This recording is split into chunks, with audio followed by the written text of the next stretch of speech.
तुम्हें मुझसे डर नहीं लगता? जो तुम्हारे अंदर इतनी हिम्मत आ गई। क्या कहा था तुमने दादाजी से कि तुम मुझसे शादी नहीं करना चाहती? अरसलान खान ने गुस्से से पूछा। आंखों में इस वक्त गुस्से के मारे चिंगारियां निकल रही थीं और वो चिंगारियां सामने खड़ी हानिया के वजूद को झुलसा रही थीं। डर के मारे उसने कसकर आंखें बंद कर ली थीं। इसी गुस्से की वजह से तो वो इस शादी से इनकार कर रही थी। वो उससे प्यार नहीं करता था, उसकी नफरत में अंधा था और ये नफरत समय समय पर वो हानिया के सामने निकालता रहता था और वो इससे इतना डरती थी कि उसके सामने आने से भी कांप जाती थी। जब शादी से पहले ये हाल था तो शादी के बाद वो हानिया का क्या हाल करता, यही सोचकर वो डरी हुई थी और उसने दादाजी के सामने शादी के लिए इनकार कर दिया था। हानिया उसकी बचपन की मंगेतर थी। उसने रो रो कर उसे शादी से इनकार किया था और दादा जान को भी मना लिया था, क्योंकि वो जानती थी अरसलान उसे नापसंद करता है। अब ये आंखें बंद करके क्यों खड़ी हो? आंखें खोलो और देखो मुझे, जवाब दो मेरी बातों का। कैसे तुम्हारे अंदर इतनी हिम्मत आ गई कि तुम मुझे रिजेक्ट कर सको? हाँ, अगर तुम मुझसे गिड़गिड़ाती और कहती कि मैं तुम्हारी जान छोड़ दूं, तुमसे शादी ना करूं, तो मैं तुम पर ही एहसान कर सकता था। लेकिन अब जबकि तुमने मुझे रिजेक्ट किया है तो तुम्हें इसकी सज़ा ज़रूर मिलेगी। मुझे तुम जैसी बेबाक बेशरम लड़कियों से नफरत है, लेकिन आज मैं तुम्हें ऐसी सज़ा दूंगा कि तुम दोबारा किसी के सामने इनकार करने के काबिल नहीं रहोगी। ये कहते हुए अरसलान हानिया को छत पर ले गया था। वो डर के मारे अरसलान के सीने से लगकर रोने लगी। प्लीज़ अरसलान, कुछ मत करें, मैं दोबारा इनकार नहीं करूंगी। उसके डर से कांपता वजूद अपने सीने पर महसूस करके अरसलान का दिल जोरों से धड़का था, लेकिन जल्दी ही उसने खुद पर काबू पाया था। कुछ ऐसा करूंगा कि तुम शादी से इनकार नहीं कर पाओगी, उल्टा मेरे पैरों में बैठकर मुझसे शादी की भीख मांगोगी। उसने हानिया की कमर पर अपने हाथ रखे थे और अपनी पकड़ उसकी कमर पर मजबूत की थी। प्लीज मुझे छोड़ दें, वरना मैं दादाजी को सब बता दूंगी। जाए यहाँ से, मुझे अकेला छोड़ दें। कांपती हुई आवाज में उसने एक कमजोर सी धमकी दी थी और अरसलान, जिसके सर पर गुस्सा सवार था, उसकी बात सुनकर और भी गुस्से से बेकाबू हो गया था और गुस्से से दहाड़ते हुए कहने लगा, तुम होती कौन हो मुझे यहाँ से भेजने वाली? शायद तुम ये बात भूल गई हो, ये हवेली मेरे नाम है और हम लोगों ने तुम्हें पनाह दी हुई है। अगर मैं चाहूँ तो अभी और इसी वक्त तुम्हें उठाकर बाहर फेंक सकता हूँ। आप ऐसा कुछ भी नहीं कर सकते, ना ही आप में इतनी हिम्मत है, ना ही दादा जान आपको इसकी इजाज़त देंगे। वो उसे धक्का देते हुए उससे दूर हटी थी, जबकि वो दोबारा से छोटे छोटे कदम उठाता उसके पास आया था और ठीक उसके सामने खड़े होकर उसकी आंखों में देखते हुए कहने लगा, तुमसे किसने कहा कि मैं दादा जान से इजाज़त लूँगा या मैं उन्हें कुछ कहना पसंद करूँगा? तुम्हारे साथ जो जी में आएगा मैं वो कर सकता हूँ। ना तो तुम्हारा बाप जिंदा है, ना ही तुम्हारी माँ तुम्हें पूछने वाली है। अगर मैं चाहूँ तो तुम्हें इस हवेली से दूर ले जाकर कहीं पर भी फेंक सकता हूँ और तुम कुछ भी नहीं कर पाओगी। तुम्हारे गायब होने की खबर पर हाँ, हवेली में थोड़ा सा कोहराम मचेगा, लेकिन मैं कह दूंगा कि तुम यहाँ से भाग गई हो। हानिया की आंखों में अब आंसू चमकने लगे थे। डर के मारे वो कांप रही थी। ये देखकर अरसलान के होठों पर एक तंजिया मुस्कुराहट फैल गई थी। अपनी पैंट की जेब में हाथ डाले वो सर से पैर तक हानिया को गौर से देखने लगा। छुई मुई सी नाजुक सी हानिया, जो बड़ी शेर बनकर उसे रिजेक्ट करके आई थी, अब भीगी बिल्ली बनी उसके सामने कांप रही थी। एक पल के लिए उसे हानिया की हालत पर तरस आया था। उसने गहरा सांस लिया। अगर तुम ये सब बर्दाश्त करने की हिम्मत नहीं रखती हो तो क्यों करती हो ये हरकतें जिस पर मुझे गुस्सा आता है? मैंने ऐसा कुछ भी नहीं किया जिसकी वजह से आप मुझ पर गुस्सा करें। मैं ये हक रखती हूँ कि मैं किसके साथ शादी करना चाहती हूँ। बस आप मुझे अच्छे नहीं लगते। नहीं करनी मैंने आपके साथ शादी। आप बहुत पत्थर दिल हैं, बहुत खड़ूस। उसने अपने आंसुओं को अपनी हथेलियों से साफ किया था, जबकि उसके खड़ूस और पत्थर दिल नाम देने पर अरसलान के होठों पर एक हल्की सी मुस्कान आई थी, लेकिन जल्दी ही उसने अपनी मुस्कान को छुपाया था और फिर गुस्सा करते हुए बोला, तुम फिर से मेरे साथ बहस कर रही हो और तुम जानती हो ना, मुझे बहस करने वाली लड़कियां जहल लगती हैं। चलो उठो, अच्छे बच्चों की तरह दादा जान के पास जाओ और बोलो कि अगले ही हफ्ते वो हमारा निकाह करवा दें। इस बार हैरान होने की बारी हानिया की थी। वो बेचैनी से कहने लगी, आपने ऐसा सोच भी कैसे लिया कि मैं अगले हफ्ते आपसे निकाह करूंगी? मैंने आगे पढ़ना है और एक अच्छी नौकरी करना है, अपने पैरों पर खड़ा होना है। मैं अभी आपसे शादी नहीं कर सकती। ऐसा नहीं था कि वो पढ़ाई की वजह से इनकार कर रही थी। सच्चाई तो ये थी कि वो उस इंसान से शादी ही नहीं करना चाहती थी, क्योंकि वो जानती थी वो इंसान उसे पसंद नहीं करता। अरसलान अभी सिर्फ और सिर्फ इस वजह से उसे शादी के लिए मना रहा था क्योंकि उसने उससे शादी के लिए इनकार कर दिया था और शायद ये बात उसकी अना पर जाकर लगी थी जो उससे बर्दाश्त नहीं हो रही थी। तुम अभी और इसी वक्त दादा जान के पास जाओगी और ये बात कहोगी, वरना मुझसे बुरा कोई नहीं होगा। इससे पहले वो कुछ और कहता छत के दरवाजे पर दस्तक हुई थी। अरसलान ने ऊपर आने के बाद दरवाजे को अपनी तरफ से बंद कर दिया था। उसने आगे बढ़कर दरवाजा खोल दिया। उसकी माँ सुरैया बेगम तेजी से अंदर आई थी और हानिया को कहने लगी, तुम्हारी नानी तुमसे मिलने के लिए आई हैं, 2 मिनट आकर उनसे बात सुन लो। उसने एक नज़र सामने खड़े उस इंसान पर डाली जो पिछले 2 घंटे से उसका दिमाग खराब कर रहा था। सुरैया बेगम ने जब अपने बेटे को उसके साथ देखा तो उनके माथे पर बल पड़ गए थे। वो उसकी तरफ गुस्से से देखते हुए कहने लगी, क्या तुम्हें दादा जान ने समझाया नहीं था, जब तक तुम्हारा और हानिया का निकाह नहीं हो जाता तुम उसको यूं रात के अंधेरे में अकेले में नहीं मिल सकते। ममा, मगर वो मेरी मंगेतर है, उसने धीमे लहजे में कहा। वो तुम्हारी मंगेतर है, तुम्हारी बीवी नहीं, जो जब दिल चाहेगा दंदनाते हुए उसके पास पहुंच जाओगे। वो सिर्फ और सिर्फ अपनी माँ के सामने खामोश होता था। इसके अलावा वो पूरी हवेली में किसी को जूती की नोक पर भी नहीं रखता था। माँ की डांट सुनकर वो खामोशी से सर झुकाकर नीचे उतरता चला गया था। सुरैया बेगम उसके पास आई और उसे कहने लगी, मैं जानती हूँ कि वो तुम पर इन दिनों बहुत गुस्सा कर रहा है क्योंकि तुमने उसकी अना पर चोट लगाई है। देखो बेटा, मेरा बेटा बहुत अच्छा इंसान है, वो तुम्हें बहुत खुश रखेगा, कभी तुम्हें मायूस नहीं करेगा, तुम्हारी आंखों में आंसू नहीं आने देगा। मैं अपने बेटे को बहुत अच्छी तरह जानती हूँ। कुछ साल पहले तक वो ऐसा नहीं था। तब तक तो उसके दूसरी लड़कियों के साथ दोस्तियाँ भी हुआ करती थीं, लेकिन अब वो बदल चुका है। मैं तुम्हारे लिए उसकी आंखों में पसंद के रंग भी देख चुकी हूँ, और जहाँ तक उसके गुस्सा करने की बात है तो ये तो नेचुरल है। वो तो ख़ानदानी है, तुम तो जानती हो ना ख़ानदान का हर मर्द कितना गुस्से वाला है। जी आंटी, मैं आपकी बात समझ रही हूँ, उसने नज़रें झुकाते हुए कहा था। मगर सुरैया बेगम जानती थी उनकी बात वो समझ तो रही थी, मगर करने के लिए तैयार नहीं है। उन्होंने गहरी सांस ली और उसे उसके हाल पर छोड़ दिया। जब वो लॉन्ज में दाखिल हुई तो उसकी नानी उसे देखकर खुशी से खड़ी हो गई थी। उसकी दादी समीना बेगम के चेहरे पर नापसंदीदगी के भाव थे, जो हर दूसरे तीसरे दिन आकर उनकी पोती का दिमाग खराब कर देती थी। ये औरत कैसी है मेरी प्यारी बच्ची, यहाँ पर खुश तो है ना? तुम्हारी सारी ज़रूरतें पूरी तो हो रही हैं, कोई तुम्हें परेशान या तंग तो नहीं करता? अभी उन्होंने बात और भी पूरी करनी थी कि अरसलान गुस्से से कहने लगा, अगर आपको इतनी ही बेचैनी या इसकी इतनी ही चिंता हो रही है तो आप इसे अपने साथ लेकर क्यों नहीं चली जाती? इस तरह के ड्रामे यहाँ पर आकर न लगाया करें, मुझे इस तरह की बातें बिल्कुल भी पसंद नहीं।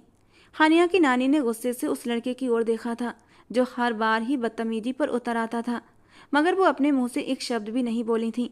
जानती थी कि अगर उन्होंने कुछ भी कहा तो बहस बढ़ सकती थी। अगर आप मुझे इजाज़त दें तो क्या मैं अपनी नवासी से 2 मिनट के लिए तन्हाई में बात कर सकती हूँ? समीना बेगम का दिल तो नहीं चाह रहा था कि इस औरत के साथ अपनी पोती को एक पल के लिए भी अकेला छोड़ें, लेकिन मजबूर थी, मना भी नहीं कर सकती थी। मगर उनके जाने के बाद उसकी नानी ने एक झटके से उसे अपने साथ लगा लिया और फूट फूट कर रोने लगी। मेरी बेटी, मैं जानती हूँ तुम बहुत तकलीफ में हो और यहाँ पर तुम्हारे साथ ज़बरदस्ती की जा रही है, इसीलिए मैंने फैसला किया है कि मैं तुम्हारा निकाह अफरोज़ से कर दूंगी। नानी की ये बात सुनकर एक पल के लिए हानिया का मुंह हैरत से खुला का खुला रह गया था, जबकि उसके दिल में खुशी की लहर भी दौड़ गई थी। हानिया उस इंसान को बेइंतहा मोहब्बत करती थी, उस इंसान के सपने देखे थे उसने, लेकिन उसकी मंगनी अरसलान के साथ हो गई थी और अरसलान के बुरे रवैये की वजह से वो कभी भी अफरोज़ को भुलाकर उसकी तरफ ध्यान नहीं दे पाई थी। अब जब भी वो कभी अपनी नानी के घर जाती तो अफरोज़ को देखकर ठंडी आहें भरती थी। नानी, क्या ऐसा मुमकिन हो सकता है? हाँ बिल्कुल मेरा बेटा, ऐसा मुमकिन हो सकता है, मगर दादी कभी भी इस सब के लिए राजी नहीं होंगी। अरे तुम्हें अपनी दादी की फिक्र करने की ज़रूरत नहीं है, तुम बस मुझ पर भरोसा रखो। मैं खामोशी से बिना किसी को बताए तुम्हारा निकाह अफरोज़ खान से कर दूंगी, और एक बार तुम्हारा निकाह हो जाए तो कोई भी कुछ नहीं कर पाएगा। ये आप क्या कह रही हैं नानी? आप ये कहना चाहती हैं कि मैं उससे छुपकर शादी कर लूँ? अरे बेटा, ये शादी छुपकर थोड़ी होगी, मैं होंगी ना इस निकाह में, और तुम्हारे मामा मामी भी तो होंगे। मगर नानी, मुझे फिर भी ये सब कुछ ठीक नहीं लग रहा। अगर दादी को पता चला तो वो गुस्सा करेंगी। हानिया की नानी ने उसका बाजू पकड़कर उसे झंझोड़ दिया और कहने लगी, खबरदार, जो तुमने उस औरत को कुछ भी बताया, पहले वो मेरी बेटी की खुशियों को खा गई, अब वो तुम्हारी खुशियों को खाना चाहती है। मैंने अपनी बेटी का बदला तो नहीं लिया उससे, और तुम्हें भी जाने दिया उसके पास, लेकिन तुम्हें कभी भी अब इस दलदल में तन्हा नहीं छोड़ूंगी। मैं जानती हूँ तुम अरसलान को बिल्कुल भी पसंद नहीं करती हो, मेरा बेटा ये सच है ना, बताओ अपनी नानी को। उसे मजबूत शब्दों में वो कहने लगी, जबकि हानिया ने अपनी नज़रें बेबसी से झुका ली थीं। कहने की ज़रूरत ही क्या थी, हर कोई जानता था कि वो अरसलान को पसंद नहीं करती और वो तो इस शादी के लिए मना भी कर चुकी थी। अब देखना ये था ऊँट किस करवट बैठता था। वो अपने ख्यालों से चौंकी जब उसकी नानी ने कहा, देखो हानिया, मैं तुम्हें पहले भी समझा चुकी हूँ और अब भी समझा रही हूँ कि अगर तुम इन लोगों की बातों को मानना शुरू कर दोगी तो अपनी ज़िंदगी बर्बाद कर लोगी। देखो अरसलान के अतीत के बारे में तो तुम्हें सब पता है, वो लड़कियों में किस हद तक दिलचस्पी रखता था। तुम्हारा मंगेतर होने के बावजूद भी उसने शायद ही कोई लड़की छोड़ी हो। यूनिवर्सिटी में भी उसके 2-3 बार ये किस्से मशहूर हो चुके थे। अब इसके अलावा भी क्या तुम उससे शादी करने के लिए तैयार हो जाओगी? और अगर ऐसा करोगी तो मैं दुनिया की सबसे बेवकूफ़ लड़की का अवार्ड तुम्हें दूंगी। मैं ऐसा नहीं करना चाहती नानी, मगर दादी कि मुझ पर बहुत एहसान है। मम्मी पापा के मरने के बाद उन्होंने मेरा बहुत ख्याल रखा है। उन्होंने मेरी सारी ख्वाहिशों को पूरा किया है। मुझे कभी माँ बाप की कमी महसूस नहीं होने दी, बल्कि हवेली में सब पोते पोतियों से बढ़कर उन्होंने मुझे मोहब्बत दी है। अगर मैं उन्हें धोखा दूंगी तो मैं कभी भी उनसे नज़र नहीं मिला पाऊंगी। उसने जो कुछ भी किया ये सब उसका फ़र्ज बनता है हानिया। उसने तुम पर कोई एहसान नहीं किया। जाहिर सी बात है, अपने बेटे के मरने के बाद तुम उसकी जिम्मेदारी थी। ये सारी चीज़ें अपने दिमाग पर सवार करने की ज़रूरत नहीं है और ना ही उन लोगों का एहसानमंद होने की ज़रूरत है। ये तुम्हारा हक था जो तुमने उनसे छीन लिया है। अब बस खबरदार, जो तुमने मेरे सामने उस औरत की एक भी तारीफ़ की। तुम्हें पता तो है ना मुझे वो औरत अच्छी नहीं लगती। वो एक नंबर की शातिर औरत है। देखो तो फिर से इसी तरफ आ रही है। मजाल है जो ये नानी और नवासी को एक पल के लिए भी बात करने का मौका दे। हानिया की नानी ने जब समीना बेगम को हॉल में आते हुए देखा तो नफरत भरे अंदाज में कहने लगी। अचानक ही हानिया ने भी नज़र उठाकर शीशे के दरवाजे की तरफ देखा जहां से उसकी दादी अंदर आ रही थी। उसके लबों पर एक मुस्कुराहट आई थी, क्योंकि वो अपनी दादी से बहुत मोहब्बत करती थी। इस बात में कोई शक नहीं था, मगर वो अपनी नानी का दिल भी नहीं तोड़ना चाहती थी। वो एक अजीब दोराहे पर आकर खड़ी हो गई थी। उसे समझ नहीं आ रहा था वो क्या करे क्या ना करे। उनके जाने के बाद समीना बेगम अपनी पोती के पास आकर बैठ गई और उसका हाथ अपने हाथों में थाम लिया। मैं जानती हूँ उसने फिर से तुमसे कोई ऐसी बात की है जो तुम बुरी तरह डिस्टर्ब हो गई हो, और मैं ये भी जानती हूँ कि तुम्हारा छोटा सा मासूम दिमाग इन बातों को कबूल करने के लिए तैयार नहीं हो रहा। बेटा, मेरी एक बात हमेशा याद रखना, वो बात जो तुम्हारे दिल को परेशान कर दे और तुम्हारे दिमाग को तकलीफ में डाल दे, उस बात को कभी भी सच ना माना करो। मैं तुमसे बेइंतहा मोहब्बत करती हूँ और कभी भी तुम्हारा बुरा नहीं सोच सकती। अगर तुम्हारे दिमाग में कभी भी किसी भी तरह का ख्याल आए तो तुम मुझसे खुलकर बात कर सकती हो। मैं तुम्हारी हर तरह की गलतफहमी दूर करने के लिए तैयार हूँ। मैंने तुम्हारी परवरिश बहुत मुश्किल से और बहुत ही प्यार से की है। मुझे मेरी परवरिश का अच्छा सिला देना, मुझे उसकी सज़ा न देना और ना ही मुझे मेरी अपनी नज़रों में गिरा देना। उनकी आंखों में आंसुओं की नमी आ गई थी। ये देखकर वो बुरी तरह बेचैन हुई थी। उसने एक झटके से दादी के सीने से लग गई। उसे समझ नहीं आ रहा था वो क्या करे। एक तरफ नानी थी तो दूसरी तरफ उसकी जान से प्यारी दादी। एक तरफ उसकी मोहब्बत थी तो दूसरी तरफ वो जालिम इंसान था जो हमेशा ही उसका मजाक बनाया करता था, उसे ताने देता, उसे हमेशा इस बात का एहसास दिलाता कि उसके माँ बाप इस दुनिया से चले गए हैं और वो उनके टुकड़ों पर पल रही है। हर पल उसे उसकी हैसियत याद करवाता। वो कैसे उस इंसान के साथ निकाह कर सकती थी। उसने आंखें बंद की तो उस जालिम इंसान का चेहरा आंखों के सामने आ गया। गुस्से से भरी आंखें जिससे वो हमेशा खौफ खाती थी। उसने हिम्मत करके दादाजी से शादी के लिए मना तो कर दिया था, लेकिन अब आने वाले वक्त के लिए डर रही थी और शायद पछता भी रही थी कि उसने क्यों अपने लिए मुसीबत मोल ले ली। उसे वो दिन याद आने लगे जब उसने दादाजी से शादी के लिए मना किया था। उस दिन शाम का वक्त था। वो खाना खाने के लिए कमरे से बाहर निकली और तब तक उसके दादा भी उम्रा करके वापस आ चुके थे। वो उनसे मिलने के लिए बहुत पुरजोश थी। सब घर वालों के सामने तो उसने अपनी नापसंदीदगी का इजहार कर दिया था, लेकिन अब दादा के सामने उसने अपने दिल की बात करनी थी। वो चुपचाप उठकर उनके कमरे में चली आई थी। उसे देखकर वो मुस्कुराते हुए कहने लगे, अरे मेरा बच्चा कैसा है? चेहरे से तो बहुत खुश नज़र आ रहा है। मैं दुआ करता हूँ तुम्हारा दिल भी सुकून में हो। वो जानते थे उनकी पोती बहुत सोचती है और छोटी छोटी सी बातों पर हमेशा परेशान रहती है, इसलिए वो उसके लिए हमेशा दुआ करते थे। वो उनके पहलू में जाकर बैठ गई और उनके कंधे पर सर रखते हुए कहने लगी, दादा जान, क्या आप जानते हैं मैं आपसे मिलने के लिए क्यों आई हूँ? जी, मैं अच्छी तरीके से जानता हूँ, क्योंकि मुझे पता है मेरे बच्चे ने मुझसे कोई ज़रूरी बात करनी होगी, ऐसी बात जो बाकी लोगों की मौजूदगी में नहीं हो सकती थी। तुम्हारे दिल में जो कुछ भी है तुम मुझसे खुलकर बात कर सकती हो। दादा जान, मैं अरसलान से शादी नहीं करना चाहती। अपनी बात कहकर वो खामोश हो गई थी। उसने अपना चेहरा झुका लिया था। आंखों से टप टप आंसू भी गिरने लगे थे। बेटा, इसकी कोई खास वजह? उन्होंने उसे मजबूत शब्दों में पूछा तो वो तेजी से हाँ में सर हिलाते हुए कहने लगी, वो इंसान मुझे बिल्कुल भी पसंद नहीं करता। बचपन से लेकर अब तक उसने हमेशा मुझे टॉर्चर किया है। कभी भी उसने मेरी पसंद को अहमियत नहीं दी, बल्कि मुझे दूसरों की नज़रों में गिराने की कोशिश की है। आपको खाला की शादी अच्छे से याद होगी। तब भी उसने मेरे साथ सब लोगों के सामने कितना जलील किया था, कितना मेरा इंसल्ट की थी कि सब लोग मुझ पर बुरी तरह हंस रहे थे। और मेरी गलती क्या थी? बस गलती से उसके जूते पर चटनी गिर गई थी और उसने मुझे कितनी बातें सुनाई थी, यहाँ तक कि सब लोगों के सामने ही उसने मुझसे अपने जूते साफ करवाए थे। और अभी 1 महीना पहले जब मैं अपने कमरे में बैठी पड़ रही थी तो वो तन फन करते बगैर इजाज़त मेरे कमरे में आया था और मुझे नफरत भरे शब्दों में कहने लगा कि मुझे तुम्हारी जात में जरा भी दिलचस्पी नहीं है। मैं तुमसे नफरत करता हूँ। अगर मेरा बस चले तो मैं तुम्हें अपनी ज़िंदगी से 1 मिनट में बेदखल कर दूँ, मगर मेरा बस नहीं चल रहा। दादा जान, मैं इस वक्त ये फैसला कर चुकी थी कि कुछ भी हो जाए मैं उस इंसान से निकाह नहीं करूँगी। इतने अरसे से मैं आपसे ये बात करने के लिए खुद को तैयार कर रही थी। आज मैंने हिम्मत कर ली है, तो आप मुझ पर एहसान कीजिए, मेरी बात की लाज रख लीजिए और मुझे मेरी ही नज़रों में गिरने से बचा लीजिए। ये मंगनी तोड़ दीजिए। मैं उससे निकाह नहीं कर सकती, किसी भी कीमत पर नहीं। उन्होंने हानिया का हाथ मजबूती से पकड़ लिया और उसकी आंखों में देखते हुए कहने लगे, मैंने पहले कभी तुम्हें तुम्हारी नज़रों में शर्मिंदा किया है? तो वो तेजी से ना में सर हिलाने लगी। तो अब भी नहीं करूँगा। ठीक है, अगर तुम ये निकाह नहीं करना चाहती तो ऐसा ही होगा। मैं उससे तुम्हारी शादी नहीं करवाऊंगा। जिस चीज़ में मेरी पोती की खुशी शामिल है मैं वही काम करूँगा। उन्होंने प्यार से उसके सर पर हाथ रखा, जैसे उसे सब कुछ मिल गया था। वो बहुत ज़्यादा खुश हो गई थी और भागती हुई अपने कमरे में चली गई। थोड़ी देर के बाद मुर्तजा साहब ने कमरे में अरसलान को बुलाया था। वो लड़की तुमसे शादी नहीं करना चाहती और देखो, मैं अपनी पोती के साथ कोई भी ज़बरदस्ती नहीं करूँगा। तो तुम अब इस ख्याल को अपने दिमाग से निकाल दो और भूल जाओ कि वो कभी तुम्हारी मंगेतर थी। और उसे ऐसा लगा किसी ने उसे बीच चौराहे पर लाकर खड़ा करके उसकी अना पर एक करारा बार किया हो।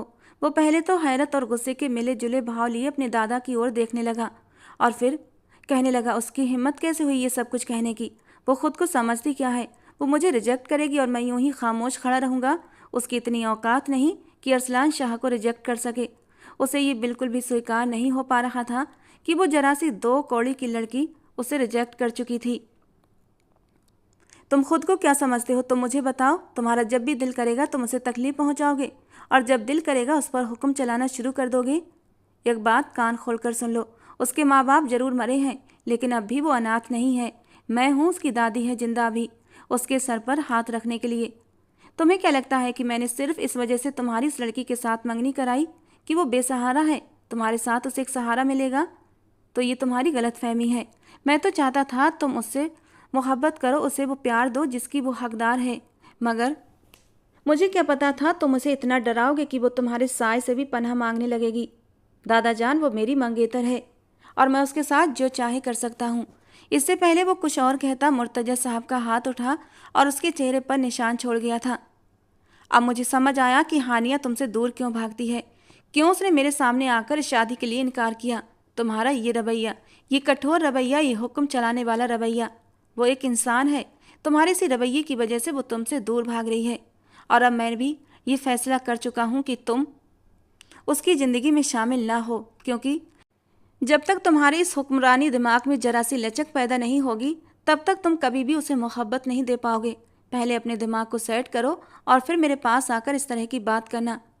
दादा जान ने ज़िंदगी में पहली बार उस पर हाथ उठाया था और वो बहुत ज़्यादा डिस्टर्ब हो गया था। पहले उस लड़की ने उसके माँ बाप को छीना था और अब उसके दादा जान को भी। वो गुस्से के मारे बल खाकर रह गया था। वो सिर्फ 2 साल की थी जब उसके मम्मी पापा की एक सड़क हादसे में मौत हो गई थी और तब उसके माँ बाप ने नन्ही सी हानिया को अपनी गोद में समेट लिया था। अरसलान उस वक्त 5 साल का था।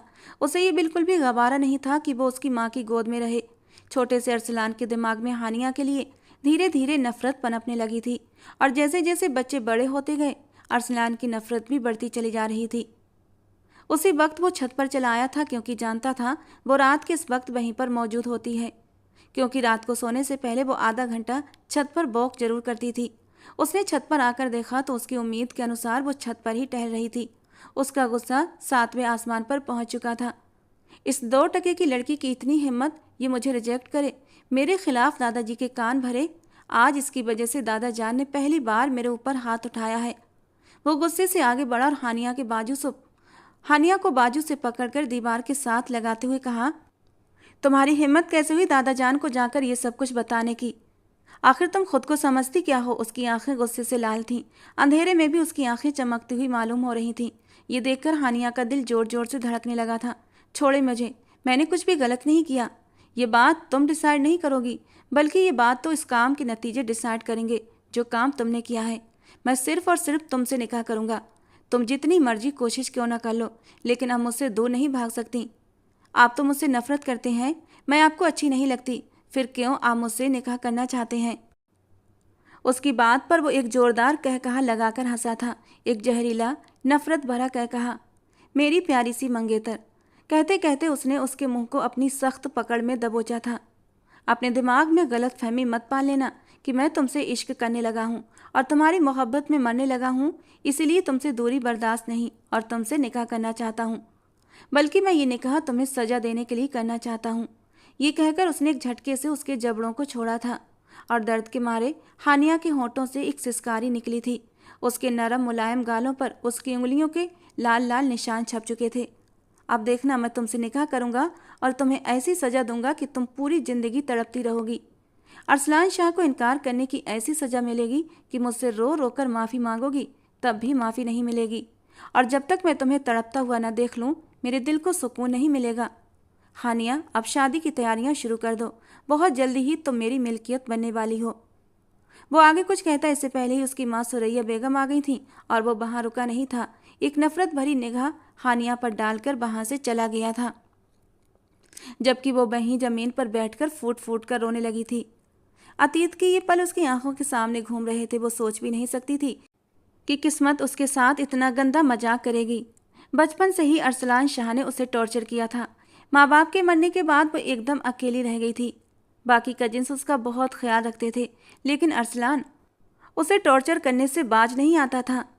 बचपन में जब भी उसके पास जाती, उससे खेलने के लिए कहती, तो वो उसे धक्का देकर गिरा देता था या उसे मारकर भगा देता, ये कहते हुए कि तुम बहुत बुरी हो, तुमने मेरे माँ बाप को मुझसे छीन लिया है। उसके घुटनों में हमेशा उसकी वजह से चोटें लगी रहती थीं। वो रोती हुई दादी के पास जाती और शिकायत लगाते हुए कहती कि आप तो मुझसे कहती थी वो मुझसे मोहब्बत करता है, वो मुझसे बड़े होकर शादी करेगा, लेकिन दादी वो तो मुझसे बहुत मारता है, वो हमेशा ही मुझे अपने दोस्तों के सामने इंसल्ट करता है, मैंने उसे शादी नहीं करनी। 10 साल की बच्ची के मुंह से इस तरह की बातें सुनकर समीना जी अक्सर परेशान हो जाती और अपने शौहर को समझाते हुए कहती, हमें बच्चों की इतनी कम उम्र में मंगनी नहीं करनी चाहिए थी, और अगर हमने वाकई उनकी मंगनी कर दी है तो हमें उन्हें बताना नहीं चाहिए था। वक्त तेजी से गुजरता चला जा रहा था। जैसे जैसे बच्चे बड़े होते जा रहे थे, अरसलान की नफरत भी हानिया के लिए बढ़ती जा रही थी। वो उसे नौकरानियों जैसा सलूक करता और अगर कोई उसे डांटता तो वो बड़े मज़े से कह देता कि हमने इसे अपने घर में रखा हुआ है, इसके बदले हमें इससे काम करवाना चाहिए, और फिर हम इससे काम ही तो करवा रहे हैं, इस पर कोई जुल्म तो नहीं कर रहे, बल्कि हम तो इसे एक मौका दे रहे हैं कि ये अपने एहसानों का बदला चुका सके। हानिया बड़ी हुई तो उसे एहसास होने लगा था कि ये घर जितना अरसलान का है उतना ही उसका भी है।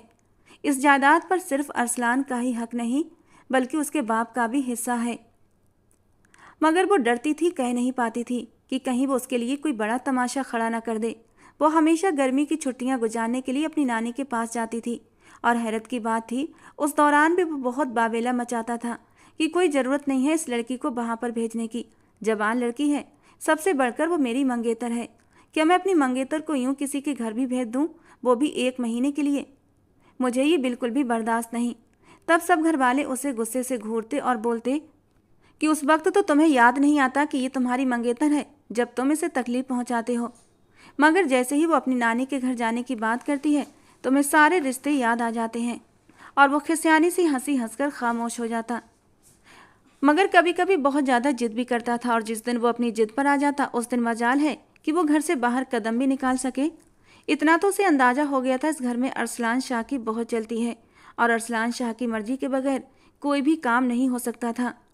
और यही वजह थी वो उससे हमेशा नाराज रहती थी। और फिर जब उसका कॉलेज में एडमिशन होने लगा तब भी उसने हुक्म सुना दिया, कोई ज़रूरत नहीं है जवान लड़की को कॉलेज भेजने की। क्या आज से पहले हमारे ख़ानदान की कोई भी लड़की घर से बाहर निकली है तो उसको किस खुशी में आप लोग कॉलेज भेज रहे हैं? दादाजान ने उसे समझाते हुए कहा, देखो अरसलान, अब ज़माना बहुत बदल गया है। तुम खुद भी तो यूनिवर्सिटी में पढ़ते हो, तो फिर तुम कैसे इस तरह की बातें कर सकते हो? जबकि वो झुंझलाते हुए कहने लगा, इसी वजह से तो मैं इसे कॉलेज नहीं भेजना चाहता। आपने इसे देखा नहीं है? ये कितनी दब्बू सी बेवकूफ़ सी लड़की है, हर किसी की बातों में आ जाती है। लड़कियां तो इसे बेचकर खा जाएंगी। इस बार उसके शब्दों में गुस्सा नहीं, थोड़ी थोड़ी सी फिक्रमंदी थी। ये देखकर दादाजी के लबों पर एक प्यारी सी मुस्कान आई थी। उन्हें ज़िंदगी में पहली बार ऐसा महसूस हो रहा था कि उन्होंने गलत फैसला नहीं किया था। वो अपने पोते के कंधे पर हाथ रखकर उसे तसल्ली देते हुए कहने लगे, फिक्र मत करो, तुम्हारी मंगेतर को कुछ भी नहीं होगा। एक पल के लिए अरसलान शाह की आंखों में हल्की सी चमक आई थी, मगर अगले ही पल वो पुरानी टोन में वापस आ गया था। अपने जिद्दी और गुस्से वाले शब्दों में कहने लगा, वो मेरी मंगेतर नहीं है और ना ही मैं कभी उसे अपनी मंगेतर मान सकता हूँ। बेटा, तुम जितना मर्जी इनकार कर लो, लेकिन तुम कभी भी इस हकीकत को झुठला नहीं सकते। खैर, मैं तुमसे बहस नहीं करना चाहता, बल्कि तुम्हें सिर्फ और सिर्फ समझाना चाहता हूँ कि वो बहुत ही अच्छी और प्यारी बच्ची है। तुम बस उसका ख्याल रखा करो, उसको तकलीफ न पहुँचाया करो। देखना तुम उसे मोहब्बत दोगे तो वो तुम्हारी ज़िंदगी को जन्नत बना देगी। खैर, जन्नत तो उसने इस वक्त भी बनाया हुआ था। वो अरसलान के सारे काम खुद करती थी, लेकिन उस वक्त तक जब उसे इंसान को पसंद करती थी। मगर जब से वो उसे झिड़कने लगा था, उसे टॉर्चर करने लगा था, अपनी नफरत का इजहार करने लगा था, तो वो रोज़ रातों को उठकर रोती थी, अपने रब को याद करते हुए कहती, या अल्लाह, मुझे कभी भी इस इंसान के हवाले मत करना। हमेशा मेरी ज़िंदगी में वही इंसान शामिल रखना जो मुझे बेइंतहा मोहब्बत करता हो। अफरोज, जो उसकी नानी के मोहल्ले में रहता था, अपनी पढ़ाई पूरी करने के लिए शहर से बाहर गया हुआ था। अभी कुछ समय पहले ही वापस लौटा था। उसकी नानी की बचपन की सहेली का पोता था। वो भी अपनी नानी के घर पहुंच गई थी, क्योंकि अरसलान इन दिनों घूमने के लिए पहाड़ी इलाकों की तरफ निकला हुआ था। इसलिए उसने दादा जान से कह दिया था कि आप इस बारे में अरसलान को मत बताइएगा, वरना वो मुझे वहाँ पर भी कॉल करना शुरू कर देगा और मेरे सारे दिन खराब हो जाएंगे। वो नानी के घर में किचन में खड़ी अपने लिए चाय बना रही थी, तब उसे महसूस हुआ कोई उसके पीछे आकर खड़ा उसे देख रहा है। उसने पलटकर देखा तो वहाँ पर एक खूबसूरत नौजवान खड़ा था। वो बहुत पहले अफरोज खान से मिली थी। अब वो काफ़ी बदल चुका था, पहले से ज़्यादा हैंडसम और खूबसूरत भी हो चुका था। वो उसको देखकर एक पल के लिए बौखला गई थी, मगर वो बहुत ही प्यार भरी नज़रों से उसे सर से लेकर पैर तक देख रहा था। ये सच था, उसने आज से पहले इस कदर खूबसूरत और मासूम हुस्न नहीं देखा था। तुम तो मेरी सोच से भी ज़्यादा प्यारी हो, वो अचानक बोला, तो उसने भी शर्म से अपनी निगाहें झुका लीं। अरे, तुम तो शर्माती भी हो। देखो, मेरा मकसद तुम्हें इनसिक्योर करना हरगिज नहीं है। मैं इनसिक्योर नहीं हो रही। क्या आप अफरोज हैं? हाँ, मैं अफरोज हूँ, आपके पड़ोस में रहता हूँ। यहाँ आना जाना लगा रहता है। एक बार और आया था, तब शायद आप सो रही थी, क्योंकि आपकी नानी ने बताया था कि उनकी पोती आई हुई है। मेरा बड़ा मन करता था आपसे मिलने का, लेकिन देखो, आज मुलाकात हो गई। खैर, आपसे मिलकर मुझे बहुत अच्छा लगा और आप मेरी सोच से भी ज़्यादा खूबसूरत हैं। उसने खुशगवार शब्दों में कहा तो वो भी खुलकर मुस्कुरा दी। इससे पहले किसी भी लड़के ने उसकी तारीफ नहीं की थी और ना ही उसे नज़र भरकर देखा था। ये उसके लिए पहला एहसास था और उसे बहुत अच्छा महसूस हो रहा था। इससे पहले उसने इरादा किया कि वो अपनी नानी के घर सिर्फ और सिर्फ 3 दिन गुजारेगी, लेकिन कब 3 दिन हफ्ते में बदल गए उसे पता ही न चला। वो अफरोज और बाकी लोगों के साथ बहुत एंजॉय करती थी। वो रोज़ रात को चला आता था और फिर वो बैठकर लूडो खेलते थे। घर में उसके मामा की लड़कियां थीं, उसके मामा मामी, उसकी नानी, सब मिलकर खेलते थे और अफरोज हमेशा उसका पार्टनर हुआ करता था। बहुत हद तक एक दूसरे के साथ वो फ्री हो गए थे। अफरोज को तो हमेशा से ऐसी ही लड़की चाहिए थी, खूबसूरत और अमीर। उसे सिर्फ और सिर्फ अय्याशी करने का शौक था। बाहर भी वो जितना वक्त गुजार कर आया था, अपने घर से पैसे मंगवाता रहा था और अब अपना बिजनेस स्टार्ट करना चाहता था, लेकिन उसके लिए उसके पास जमा पूंजी नहीं थी। तो उसने सोचा, क्यों ना इस लड़की से शादी कर ली जाए और फिर उसके हिस्से में जो जायदाद आएगी वो उसे अपने नाम करवा लेगा और इस तरह अपना बिजनेस स्टार्ट कर लेगा। मगर इस हकीकत के बारे में वो बिल्कुल भी नहीं जानती थी। वो तो यही समझ रही थी कि अफरोज उससे मोहब्बत करने लगा है और वो भी अफरोज से मोहब्बत करने लगी थी। हानिया की नानी एक दिन अपने कमरे में बैठी थी जब नौकरानी ने आकर बताया कि अफरोज साहब आपसे मिलना चाहते हैं। अफरोज की सुनकर शगुफ्ता बेगम खुश हो गई थी। वो अफरोज को बहुत पसंद करती थी। वो जल्दी से उठकर बाहर आई थी, जहाँ वो बाहर सोफे पर ही बैठा हुआ था। क्या बात है बेटा अफरोज, कैसे चले आए? क्योंकि इस वक्त दोपहर का समय हो रहा था और वो दोपहर में इस समय पहले कभी नहीं आया करता था। उसने हाथ में थामा हुआ एक बाउल नानी की तरफ बढ़ाया था। आंटी, ये गाजर का हलवा है जो दादी ने आपके लिए भेजा है। उन्होंने बड़ी ही खुशी से हलवा थाम लिया था। अच्छा, अपनी दादी को मेरी तरफ से शुक्रिया कह देना। जी आंटी। वो अभी खड़ा हुआ था, लेकिन जैसे कुछ कहना चाहता हो। कुछ कहना चाहते हो? शगुफ्ता बेगम उसके अंदाज से ये तो महसूस कर चुकी थी कि वो कुछ कहना चाहता है, लेकिन कह नहीं पा रहा था। जी, आपसे कुछ ज़रूरी बात करनी थी। तो कहो ना बेटा, झिझक क्यों रहे हो? तुम्हारा अपना ही घर है। वो बाउल टेबल पर रखकर खुद भी सोफे पर बैठ चुकी थी। आंटी, मैं हानिया से शादी करना चाहता हूँ। आप मेरा निकाह उसके साथ करवा दें। मैं उसे बहुत मोहब्बत करने लगा हूँ, बस इसीलिए उससे शादी करना चाहता हूँ। लेकिन ऐसा मुमकिन नहीं अफरोज बेटा, क्योंकि उसकी मंगनी हो चुकी है। ये सुनकर अफरोज को हैरत का झटका लगा था। उसे अपने हाथ से कुछ निकलता महसूस हो रहा था, लेकिन वो शगुफ्ता बेगम की नेचर से अच्छी तरह जानकार था कि वो किस कदर लालची टाइप की औरत थी। वो जल्दी से अपने सोफे से उठकर उनके सोफे पर आकर बैठ चुका था और उनके हाथों को थामते हुए कहने लगा, आंटी, अगर हानिया की शादी मुझसे हो जाती है तो इसमें आपका भी फ़ायदा होगा। मेरा कैसे फ़ायदा होगा? उन्होंने हैरत से अपनी आंखें बड़ी की थीं। वो ऐसे कि आप तो जानती हैं ना हानिया के ददियाल वाले कितने अमीर हैं, और हानिया के माँ बाप तो है नहीं, तो हानिया के नाम जितनी भी जायदाद है वो सब शादी के बाद मेरे नाम हो जाएगी। और मैं वादा करता हूँ इस जायदाद का आधा हिस्सा मैं आपके नाम कर दूंगा और आधा हिस्सा मेरा, जिसे बेचकर मैं अपना बिजनेस स्टार्ट करूँगा। बेटा, अगर तुम्हें पैसे चाहिए तो पहले मेहनत करो, फिर छोटे मोटे पैमाने पर अपना काम शुरू करो, धीरे धीरे बढ़ जाएगा। इस तरह दूसरे की दौलत पर नजरें मत जमाओ। उनके दिल में भी इस बात को लेकर खुशी जागी थी, क्योंकि हानिया के हिस्से में काफ़ी दौलत आ जाती, लेकिन फिर भी वो एकदम से मानकर अफरोज की निगाहों में गिरना नहीं चाहती थी। आंटी, पहले आप मेरी बात तो सुन लें, लेक्चर बाद में देना। अच्छा ठीक है, बोलो क्या कहना चाहते हो? मैं तुम्हारी बात सुन रही हूँ। मैं चाहता हूँ मैं हानिया से निकाह कर लूँ। इस तरह हानिया भी हमेशा आपकी नज़रों के सामने रहेगी, उसकी दौलत भी हमारे हिस्से में आ जाएगी। आप क्या चाहती हैं?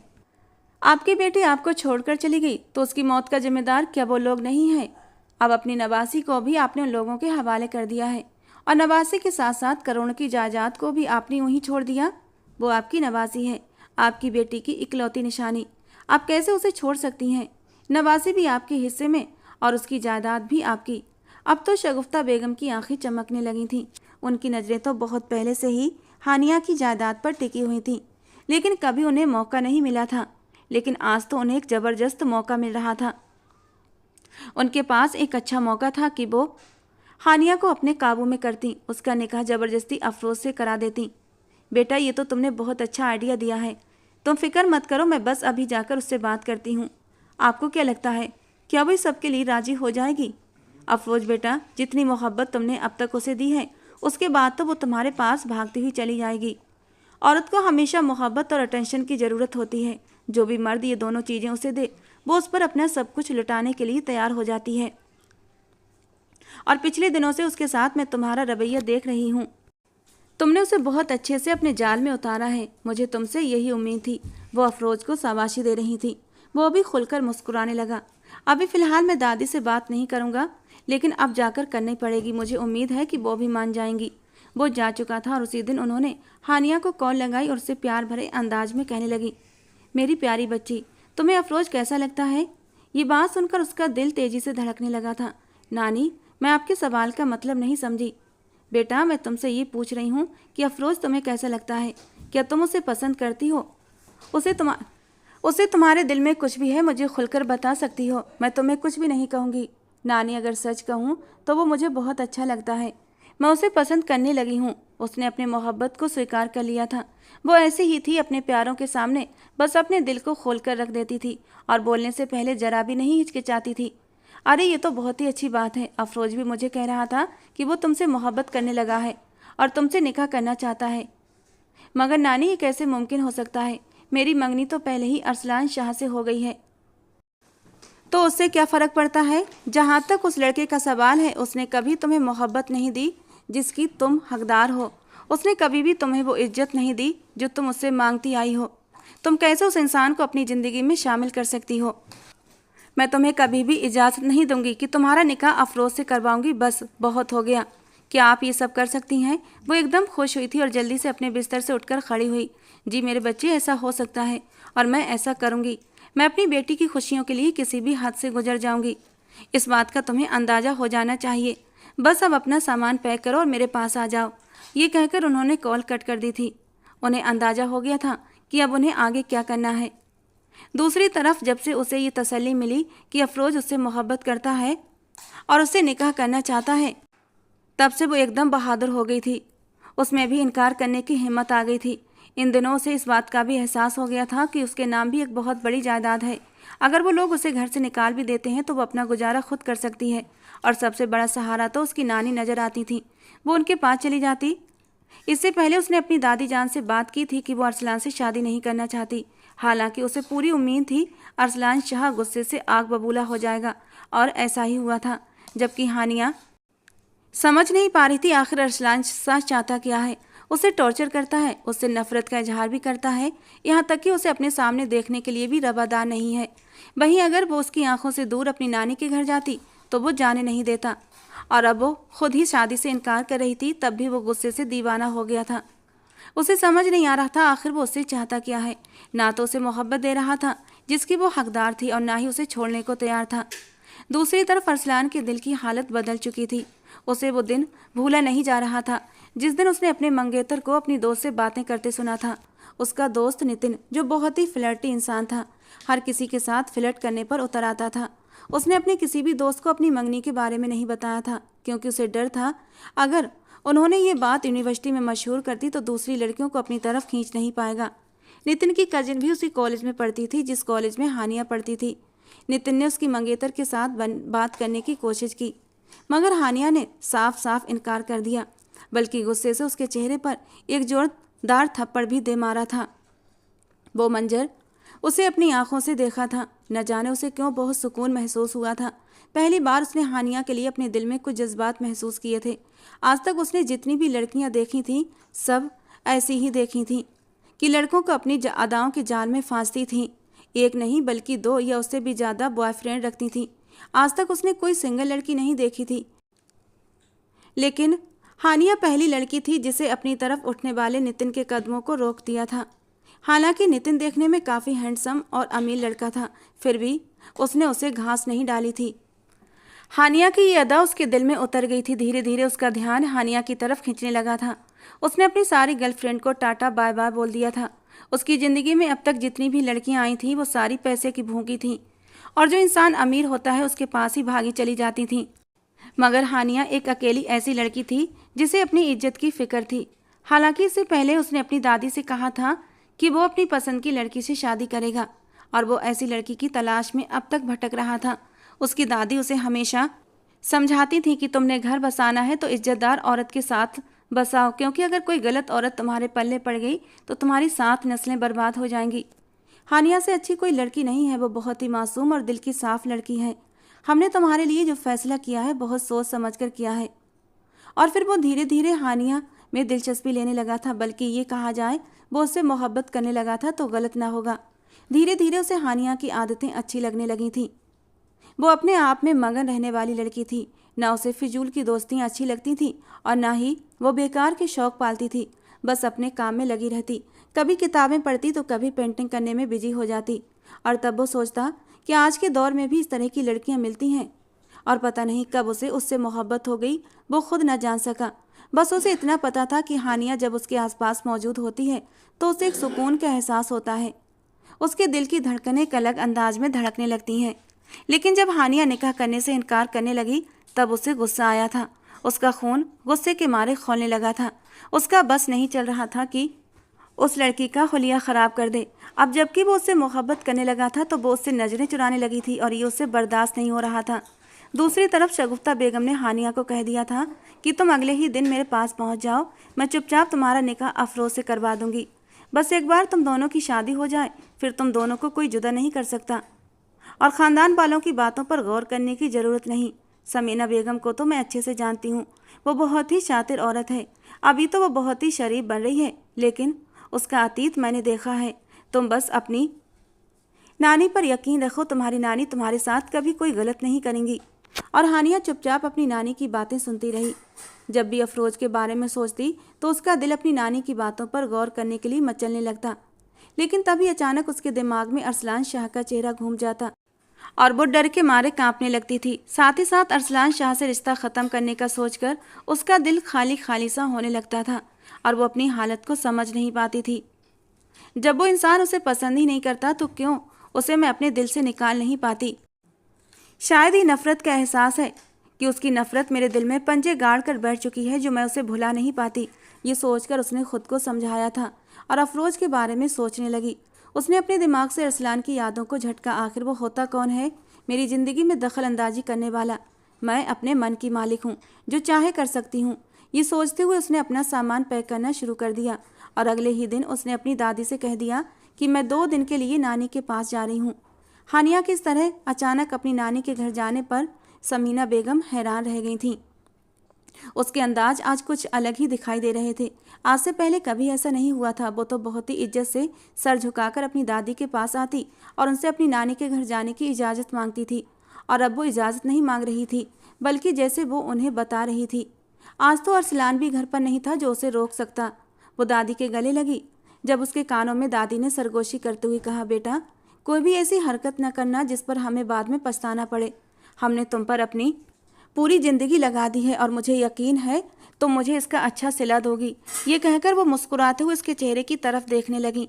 एक पल के लिए तो उसका दिल तेजी से धड़का था, मगर अगले ही पल उसने अपने आप पर काबू रखा और वहाँ से निकल गई। वो निकाह के जोड़े में तैयार बैठी थी। उसके बगल में ही अफरोज खान बैठा था और सामने ही मौलवी साहब उसका निकाह पढ़ा रहे थे। बोलो बेटा, कबूल है? वो कबूल है कहती इससे पहले ही अरसलान शाह गुस्से से दहाड़ते हुए अंदर दाखिल हुआ था। उसके साथ कुछ गार्ड भी थे। फौरन ही अफरोज को उन्होंने काबू में कर लिया था। उसने जहरीली मुस्कान के साथ हानिया को देखा था, जबकि हानिया डर के मारे सहम गई थी।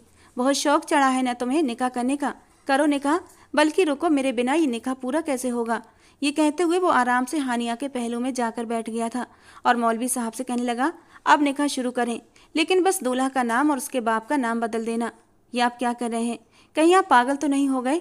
उसने चीखते हुए कहा था, जबकि अरसलान शाह ने अपने कानों में उंगलियां दी थीं। यार, एक तो तुम कितनी तेज चिल्लाती हो, मेरे कान के पर्दे हिलाकर रख दिए तुमने। अरे कुछ तो शर्म करो, आज निकाह है तुम्हारा और निकाह के दिन दुल्हनें इतनी ऊंची आवाज़ में नहीं बोलती, और तुम हो कि चीख रही हो। थोड़ा सा शर्म लिहाज कर लो। नई नवेली दुल्हन और स्टेज पर बैठी हो, क्या दुल्हन इस तरह बोलती और चीखती अच्छी लगती है? देखो ना, मेहमान पहले से डरे सहमे बैठे हैं और तुम अपनी चीखें सुनाकर उन्हें और भी डरा रही हो। उसने इशारा किया जहां उसके गार्ड मौजूद थे और जिन्होंने अपनी गन उसके ननिहाल बालों पर तानी हुई थी, जबकि शगुफ्ता बेगम की हालत तो वैसे ही खराब हुई पड़ी थी। कुछ भी हो, लेकिन मैं तुमसे निकाह नहीं करूंगी। तुम ऐसा कैसे कर सकते हो मेरे साथ? तुम जबरदस्ती नहीं कर सकते। मैं जबरदस्ती कर सकता हूँ तुम्हारे साथ, और तुम मुझे रोक नहीं सकती। तुम उस इंसान से निकाह कर रही हो जिसकी नज़र में सिर्फ और सिर्फ तुम्हारी दौलत है। उसे तुम्हारी दौलत मिल जाएगी, वैसे ही वो तुम्हें छोड़ देगा। मुझे तुमसे ये उम्मीद नहीं थी कि तुम इतनी बेवकूफ़ भी निकलोगी।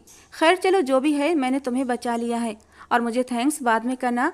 अभी फ़िलहाल निकाह के लिए कबूल है बोलो। मैं तुमसे निकाह नहीं करूँगी, वो गुस्से से चीख कर बोली थी। तुम ऐसे नहीं मानोगी, जानता हूँ बहुत ज़िद्दी हो, लेकिन ठीक है, मत करो निकाह। ये निकाह तुम अफरोज खान के साथ भी नहीं कर सकती हो, क्योंकि जब वो जिंदा ही नहीं बचेगा तो उसके साथ निकाह कैसे करोगी? उसने अपने गार्ड्स को आवाज़ लगाई थी कि तभी वो चीख पड़ी थी, तुम ऐसा नहीं कर सकते। देखो, मैं कुछ भी कर सकता हूँ और आज मैंने ये साबित भी कर दिया है। शराफत के साथ मुझसे निकाह कर लो, वरना मुझसे बुरा कोई नहीं होगा। और न चाहते हुए भी वो उससे निकाह के लिए हाँ कर चुकी थी। कुछ ही देर में वो उसके नाम हो चुकी थी। उसके चेहरे पर एक दिल फरेब सी मुस्कान आई थी, जबकि हानिया रो पड़ी थी।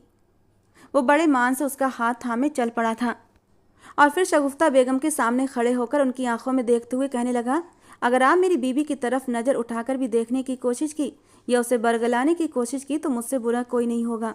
वो दोनों बाहर निकली तो एक झटके से अपना हाथ छुड़वाकर वो खड़ी हुई थी और रोते हुए बोली, तुम बहुत ही पत्थर दिल और जालिम इंसान हो।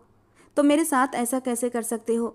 मैं जालिम भी हूँ और पत्थर दिल भी, लेकिन मैं तुमसे मोहब्बत करता हूँ। बकवास कर रहे हो तुम। उसके इजहार मोहब्बत पर वो बौखलाई थी। वो तो सोच भी नहीं सकती थी वो इतने साफ शब्दों में उससे मोहब्बत का इजहार कर देगा।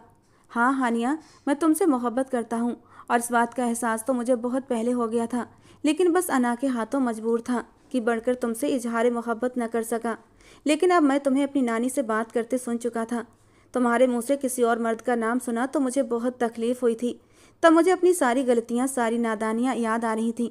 अब और अपनी अना की दीवार को ऊंचा नहीं रख सकता। मुझे एहसास था मुझे तुम्हारे साथ वो जुल्म नहीं करने चाहिए था जो मैंने किए। मैं जानता हूँ कि अतीत में मैंने तुम्हें बहुत तंग किया है और मैं इस बात के लिए तुमसे माफ़ी भी मांगता हूँ, मगर मैं वादा करता हूँ दोबारा कभी भी तुम्हारी आंख में आंसू नहीं आने दूंगा और ना ही कभी तुम्हें तकलीफ पहुँचाऊँगा। उसने आगे बढ़कर उसकी आंखों के आंसू साफ कर दिए थे और उसका हाथ पकड़कर गाड़ी में बिठाकर खुद ड्राइविंग सीट पर बैठ चुका था। मैं तुम पर कैसे यकीन कर सकती हूँ, उसने मुंह बिसूरते हुए कहा तो वो गुस्से से उसके चेहरे की ओर देखने लगा। तुम्हें मेरी बात पर यकीन करना होगा क्योंकि अब तुम्हारे पास दूसरा कोई रास्ता नहीं है। मुझे तो तुम पर गुस्सा भी आ रहा है। दादी तुम पर कितना भरोसा करती थी और तुमने उनके भरोसे को तोड़ा है आज। अगर आज दादी को ये सब पता चला तो वो क्या सोचेंगी तुम्हारे बारे में? तुम अंदाज़ा लगा सकती हो उन्हें कितनी तकलीफ पहुँचेगी। तकलीफ तो मेरी नानी को भी पहुँची है, उसने अचानक कहा।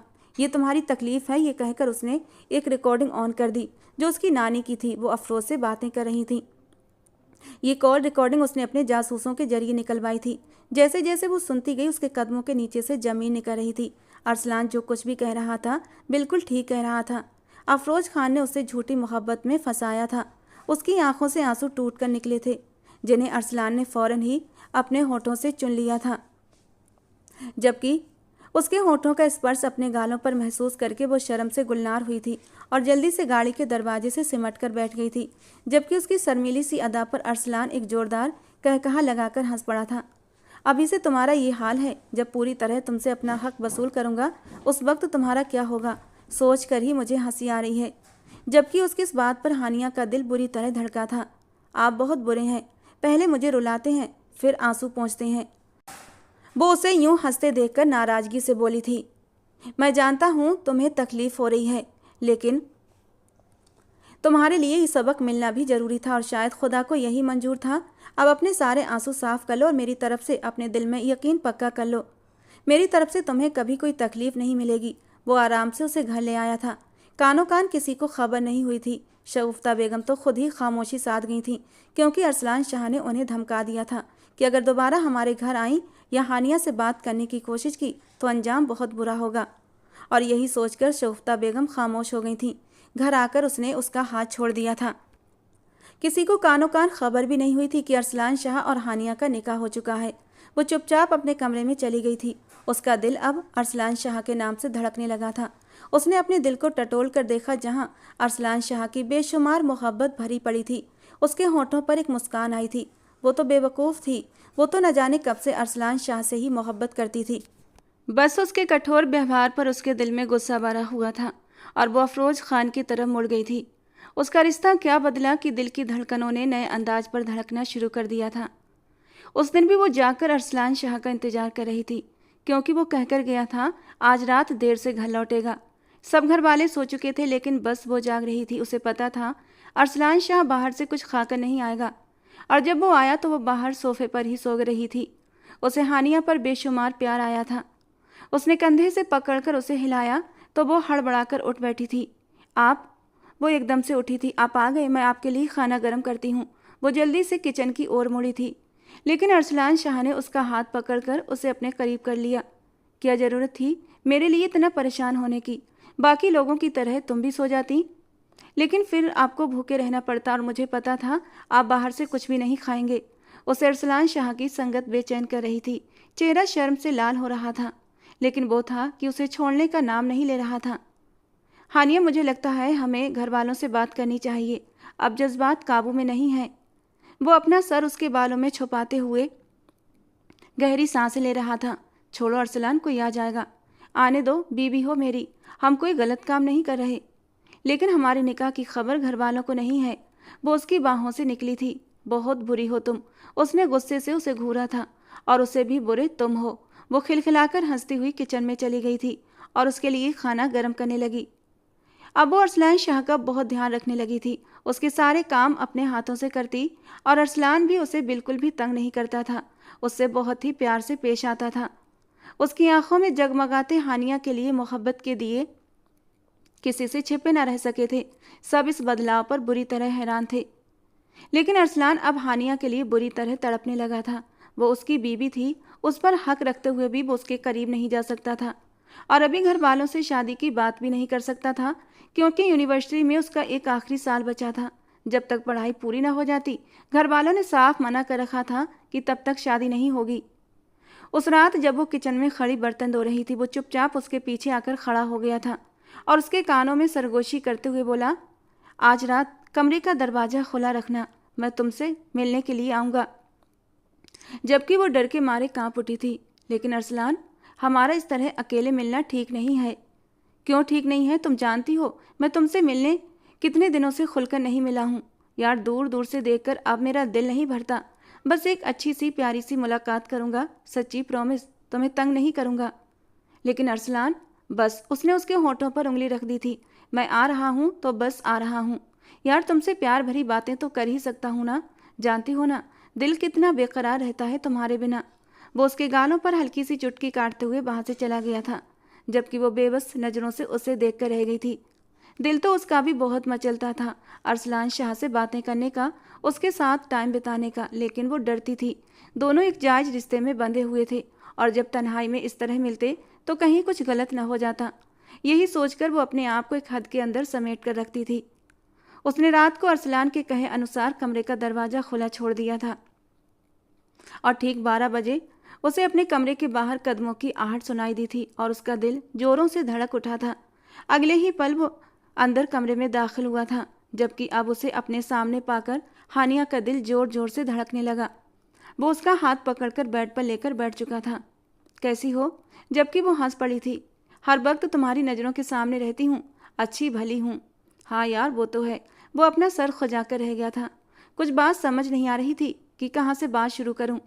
अभी वो कुछ बात करते कि तभी घर की लाइट चली गई थी। पूरे कमरे में घुप अंधेरा फैल चुका था और हानिया बुरी तरह डर चुकी थी। अरसलान, लाइट क्यों चली गई? अब मुझसे पूछ कर तो नहीं गई थी जो तुम्हें बताता। उसकी सरगोशी उसके कानों के बिल्कुल करीब सुनाई दी थी, जबकि अरसलान को खुद के इतने करीब महसूस करके हानिया का दिल धड़क उठा था। उसने अपने हाथों से अरसलान को पीछे धक्का दिया।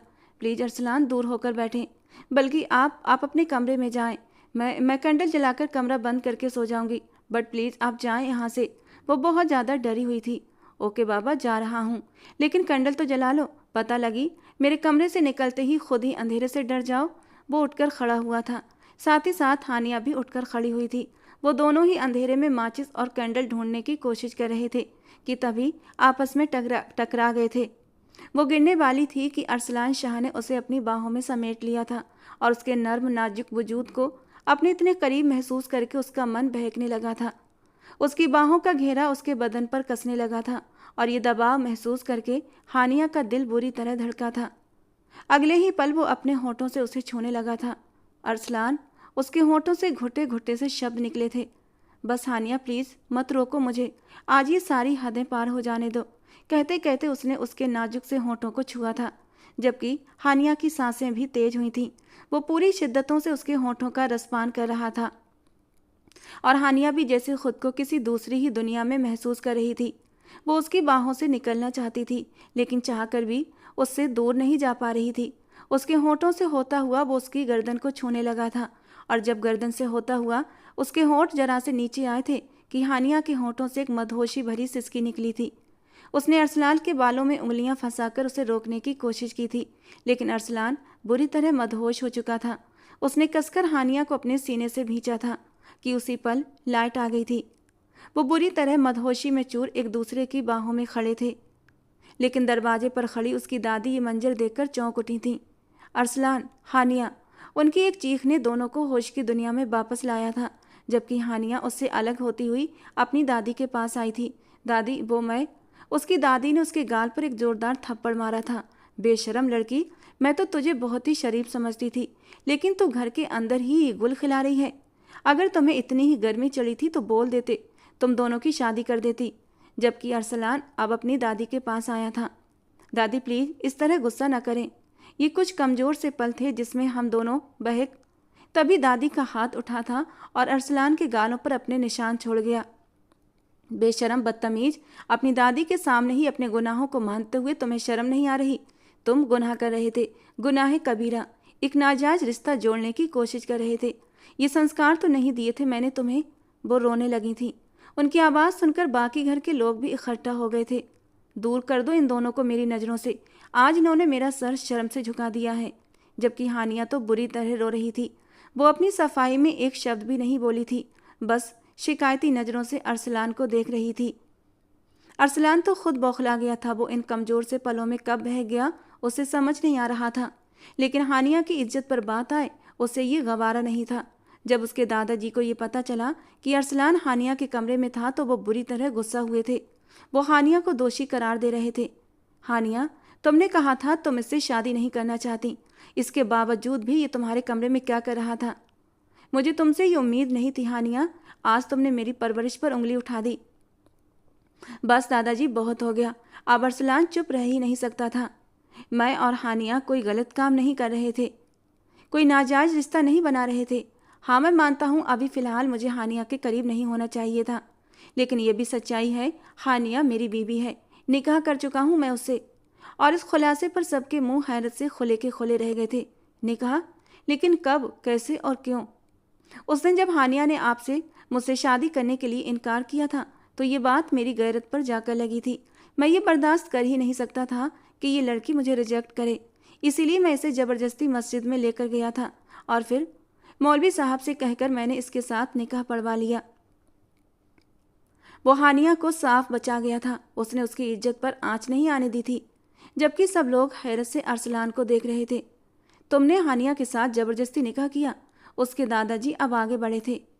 हाँ, मैं मानता हूँ दादाजी कि मैंने इसके साथ ज़बरदस्ती निकाह किया, लेकिन अब मेरा दिल इसके लिए बदल गया है। मोहब्बत करने लगा हूँ इससे। मैं आप लोगों को ये बात बता देता, लेकिन मैं चाहता था पहले मेरी पढ़ाई पूरी हो जाए, उसके बाद ही मैं शादी की बात करता। मैं तो बस हानिया से कुछ देर के लिए मिलने आया था। इतने में लाइट चली गई और ये डरकर मेरे सीने से लग गई थी। बस जब लाइट आई तो दादी ने हम दोनों को देख लिया था। मैंने आपको सब कुछ बता दिया है। अब आप हमें जो चाहे सज़ा दे सकते हैं। सब लोग खामोश हो गए थे। बहुत देर के बाद उसके दादाजी बोले थे, सज़ा तो तुम्हें ज़रूर मिलेगी और अब सज़ा यही है कि ये विदाई अब कल ही होगी। ये कहकर वो हानिया के पास आए थे जो अपने आंसू पोंछ रही थी। मुझे माफ़ कर दो मेरी बच्ची, इसने तुम्हारे साथ इतना जुल्म किया और तब भी मैं तुम्हें गलत समझता रहा। जबकि वो अपने दादाजी के सीने से लगकर फूट फूट कर रो पड़ी थी। उसकी दादी ने भी उसे अपने सीने से लगाया। उसने एक प्यार भरी नज़र से अरसलान को देखा था जो उसकी इज्जत को साफ बचा गया था। अरसलान ने आंखों ही आंखों में उसे तसल्ली दी थी। अगले ही दिन दोनों की शादी धूमधाम से फंक्शन रखा गया था और पूरे ख़ानदान वालों के सामने उनकी विदाई हुई थी। विदाई क्या होनी थी, एक कमरे से उठकर वो दूसरे कमरे में आ गई थी और जब अरसलान कमरे में दाखिल हुआ वो मुंह फुलाए बैठी थी। वो उसके सामने मुस्कुराते हुए बैठ गया था। नाराज़ हो? बहुत ज़्यादा। लेकिन मैं तो तुम्हें बचा गया था ना, सारी गलती अपने सर ले ली थी। जानती हूँ, लेकिन फिर भी मुझे आप पर गुस्सा आ रहा है। क्या ज़रूरत थी उस रात मेरे करीब आने की?